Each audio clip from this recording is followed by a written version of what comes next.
Better late than never. Canelo Alvarez announces his bout against William Scull. This is not a surprise. This was a long rumored bout. In this video, I break down what this announcement means for one Canelo Alvarez, how it essentially confirms the 4-fight plan for Riyadh's season in Turkey Al-Sheikh, and ultimately what it means for Terrence Bud Crawford. This is your boy JG. This is the Punch Report. Let's get into the content.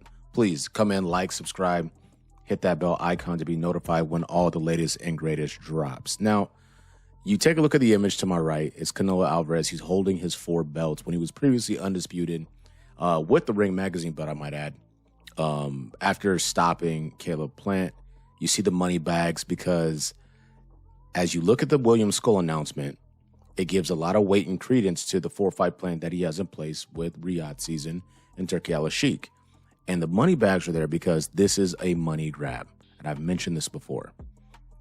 The path that Canelo has to follow to complete this deal is a comfortable one, to be honest. Anything can happen in the sport of boxing, but the reality is this. William Scull is not beating Canelo Alvarez. We'll get that out of the way. There are inherent issues with Bud Crawford if he's the second fight, which he needs to be the second fight of this deal, about his success, that being Crawford, going into that bout. I did a video, 2 videos ago, that I broke down kind of from a high-level overview perspective about the challenges that Bud Crawford would face going into that bout. To do it again, just real quick, it's Bud Crawford fought at 54 Madrimov. Didn't look super sensational. I liked a lot of what I saw from him, but he moved up in weight. He lost his 9-fight knockout streak in a division he's unfamiliar with. Between 154 and 168 is 160. He's not competed in 160 or 168. And then we believe that he'll go up to 168 and brutalize or stop or completely outclass a Canelo Alvarez, a division where he's undisputed in, and he's competed as high as 175. So there's a brief overview for that. But if you take the Terrence Bud Crawford fight off the table, and this just really speaks to the comfort that Canelo's going to experience, then you have Sarase, the guy who beat Munguia. He's not beating Canelo, so we just move on from there. Potentially Chris Eubank, and then a rumored bout with Dimitri Bivol as another name. He'll be coming out back-to-back fights with Artur Beterbiev. The first one he lost, 3 matches coming up, and that's just tough sledding. It's likely if he takes a beating and gets stopped or something like that, he won't be the same fighter that fought Canelo Alvarez just a few years back. So creating a space of comfort for Canelo. And then Jermall Charlo potentially as another individual who's been added to the short list of fighters who can fit this or fill, this 4-fight list demand. Jermall Charlo, long layoff, some issues outside of the ring, and we're not really sure where he's at. He would also be dragged up to 168, a division he has not competed in before. So you understand the theme that I'm laying out for you. Canelo Alvarez will fight some names at the wrong time and make a shit ton of money doing it.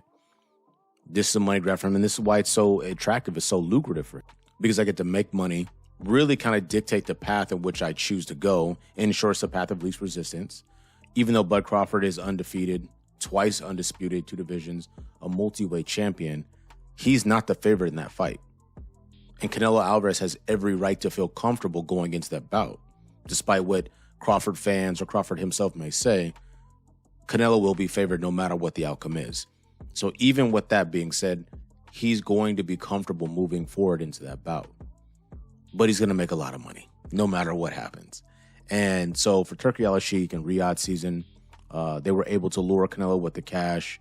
I don't know if, well, let me rephrase that. These are not the best fights for boxing, and I think most of you would agree with that. But ultimately, at the end of the day, as you look at that graphic that's on your screen currently, you have a firm understanding that Canelo Alvarez made a business decision, not a boxing decision. He made a full-blown business decision, so shout out to him for that. As this pertains to Bud Crawford, I've already mentioned this as well. He sent out a tweet last night that I don't have here. I would put it on the screen, essentially saying, hey, Canelo, good luck in your next fight. I look forward to the possibility of possibly becoming 3X undisputed, something along those lines. Acknowledging the fight with William Scull, who has the last remaining belt at 168, would then obviously go to Canelo if he's successful in his debut or his campaign in that particular bout, would become undisputed again for a second time at 168 pounds. I don't know much about William Scull. I will do my homework on him. Apparently, he's a fast-handed fighter, but the reality is that no one's picking him to beat Canelo. And I know we say that, oh, anything can happen in boxing. A guy who's proven to be as durable as Canelo Alvarez, he gets taken off the list of anything could happen. You can outbox him because we've seen it before, but it's a tall order regardless. And I think the pride and ego and bravado of a Canelo Alvarez is he's not losing to a William Scull.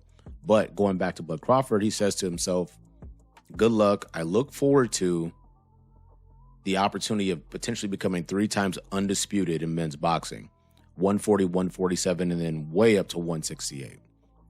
This is telling for a couple of different reasons. It essentially confirms Canelo has agreed to fight William Scull. It's going to be in May, no doubt about it. But that tweet from Bud Crawford essentially assures that he will not be fighting until the Canelo bout, which means he will have sat for 13 or 14 months on the shelf waiting for the Canelo opportunity. I've already said this before. I'm not hearing many other people speak about it, but it leads me to believe that no matter what happens in that bout, win, lose, or draw, Bud Crawford is walking away from the sport of boxing. Because think about it like this. Let's say he moves up to 68, right? And he gets stopped inside 4 or 5 rounds by Canelo. I'm under the assumption he's going to bulk up, look a little fuller or whatever and prepare for the rigors of the higher weight class. You don't just at his age cut back down to 54 or 47. It's over for that. This is a major commitment to make regardless of the outcome for Bud Crawford. If he goes up and loses bad, then he walks away. But the money's going to be so crazy, especially because it's being bankrolled by Turki Al-Sheikh. He's going to get a crazy check because there will be no concessions made. I've mentioned this before. 168, no rehydration, Canelo rules, all the stuff. Bud got to get paid for that. So even if he takes a loss, he's going to get life-changing money that will put him in a position to not have to deal with boxing anymore. He's comfortable sitting on the shelf for a year plus because he knows no matter the outcome of that bout, he's going to be good to go. Like, he's straight. Boxing overall, I think, is going to be generally disappointed. Canelo fans will probably like it regardless. William Scull fight makes sense to me from the perspective of you get to kind of pad your stats, become undisputed again, parade around with a bunch of belts that most fans don't really care much about, and feel good about yourself. And it gives you negotiating leverage moving forward. I'm the undisputed champ at 168. These aren't the best fights for boxing, but when it comes to Canelo Alvarez, I've stopped asking for that. Like, I'm not going to sit here and do a full-blown video about how he should be fighting David Benavidez. We know that's true, but we also know it's not going to happen. We have to be realistic at some point in time about what we're demanding or asking for from fighters. I'm not begging anybody for anything.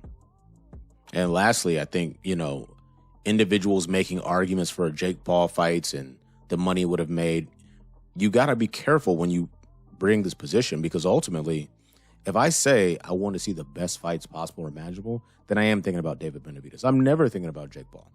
That fight is trash. It would sell a lot of money because it's a novelty fight and people will just be curious at the spectacle. But that's not because people want to see that in the sport of boxing. I know people want to see Jake Paul get bodied, but that's just on some vindictive shit. That's not really boxing for real.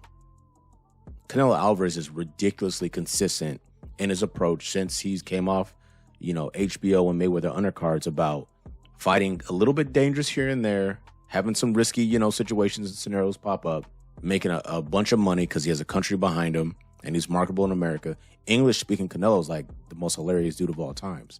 So you got to consider that as well. But make no mistake about it, the path that he's taken with this 4-fight deal, 4-fight plan, is the path of least resistance to make the most amount of money. That's the reality. Let me know what you guys are thinking in the comment section. This is your boy, JG. This has been the Punch Report. We out.